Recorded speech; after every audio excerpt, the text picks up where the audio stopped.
지혜를 찾아 떠나는 역사 여행 김윤경 사모의 히스토리 마이 스토리입니다. 안녕하세요, 청취자 여러분. 히스토리 마이 스토리의 김윤경입니다. 지혜를 찾아 떠나는 26번째 역사 여행. 오늘은 종교개혁의 시작을 알린 마르틴 루터에 대해 이야기하려고 해요. 루터가 수도사 시절 그는 구원을 얻기 위해 중세의 전통적인 온갖 수단을 동원했어요. 하지만 할 수 있는 모든 일을 다 하고서도 영적인 평안을 얻을 수 없었어요.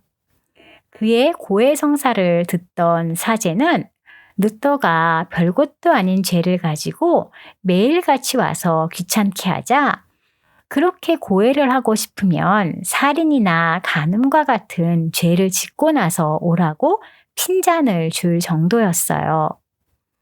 루터는 아무리 회개를 하고 고해를 해도 여전히 자신 안에 남아있는 죄를 보았던 것이었어요.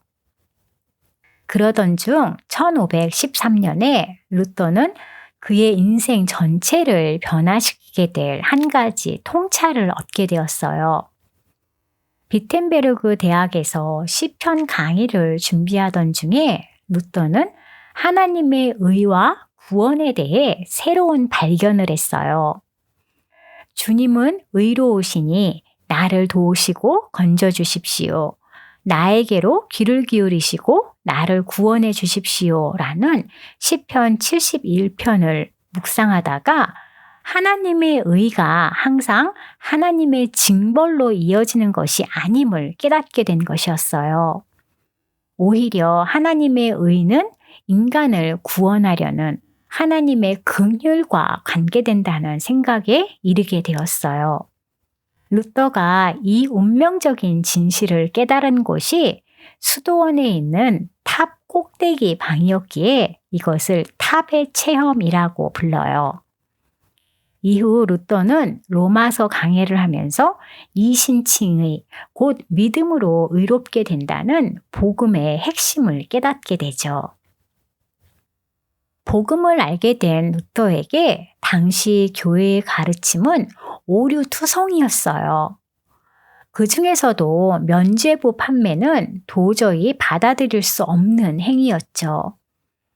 처음에 면죄부는 비범한 선행을 한 사람에게만 허용되었던 것인데 점차 돈으로 거래되기에 이르렀어요.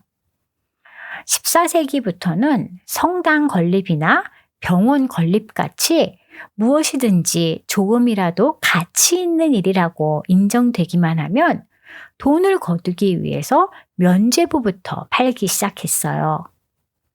면죄부와 함께 특면장도 판매를 했는데 특면장은 교회법이나 이미 맹세한 서약으로부터의 면제를 의미했어요. 중세 말에는 불법적인 혼인이나 이혼을 위해서 돈만 내면 특면장을 받을 수가 있었어요. 루터는 도미니칸 수도사 테첼이 면죄부 행상을 하는 것을 보고 면죄부를 반박하는 95개의 조항의 논제를 비텐베르그 대학의 게시판으로 사용되던 교회 문에 붙였어요. 이는 대중을 선동하려는 것이 아니라 대학 안에서의 학문적 토론을 위한 것이었어요.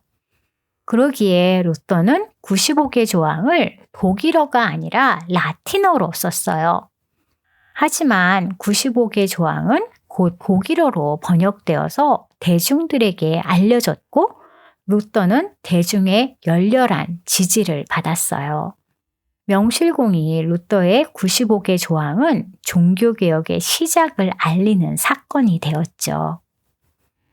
면죄부와 특면장의 판매는 루터로 하여금 로마에 반기를 들게 한 직접적인 계기가 되었지만 루터가 정말로 받아들일 수 없었던 것은 이미 행위의 종교가 되어버린 중세 카톨릭 신학 그 자체였어요. 루터의 새로운 신학은 세 가지로 정리될 수 있어요. 첫째는 이신칭의, 즉, 구원은 그 어떤 외적인 행위나 의식으로 얻는 것이 아니라 오직 믿음으로만 얻는다는 교리예요. 이 교리에 따르면 금식이나 순례와 같은 형식적인 관행은 아무런 의미가 없는 것이기에 모두 폐지돼야 하는 것이죠.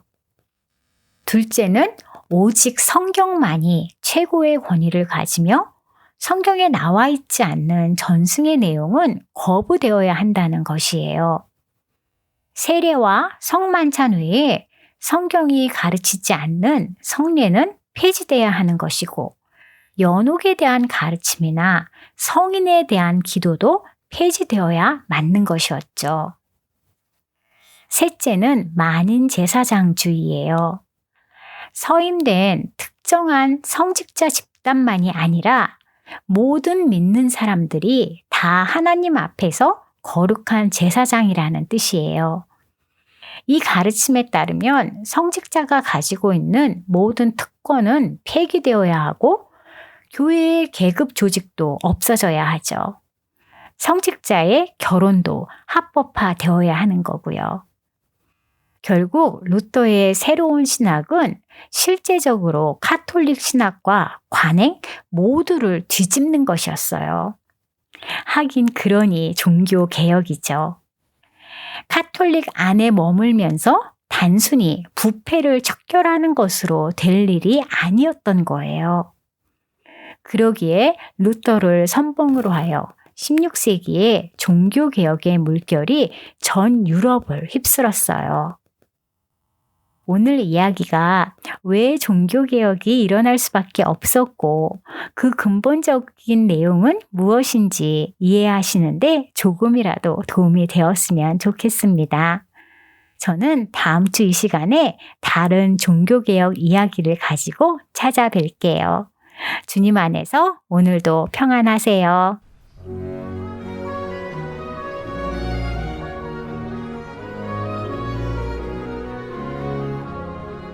지금까지 섬김의 교회 김윤경 사모의 히스토리 마이 스토리였습니다. 팔레타인에 위치한 섬김의 교회와 성경 공부에 관한 문의는 847-691-7846으로 해주시기 바랍니다.